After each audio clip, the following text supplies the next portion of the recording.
मोर प्रिय भाई और भौणी माने राज्य देश एवं सारा विश्व रे थिबा समस्त भारतीयों को 80तम स्वाधीनता दिवस हार्दिक अभिनंदन और शुभेच्छा जनाऊँगी। 80 वर्ष तले आज दिन में आमे उपनिवेशवाद मुक्ति पाई स्वाधीन भारत रे निश्वास नहीं।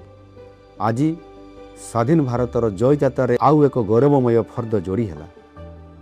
यही कष्टलब्ध स्वाधीनतार उपहार देइथिबा समस्त स्वाधीनता संग्रामी को मोर भक्तिपूर्ण श्रद्धांजलि।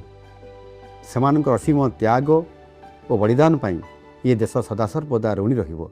गत 12 वर्ष है माननीय प्रधानमंत्री नरेंद्र मोदी जी नेतृत्व में सांस्कृतिक राष्ट्रवाद मंत्र रे दीक्षित होई राष्ट्र निर्माण एक नूतन अध्याय आरंभ होईछि। आसंतु मिलीमिशि गढ़िबा सुंदर सशक्त विकसित भारत तथा एक समृद्ध ओडिशा। आज यही शुभ दिन में वंदे मातरम गान करी सगर्वे घरे घरे तिरंगा उत्तोलन करंतु। जय हिंद, वंदे मातरम।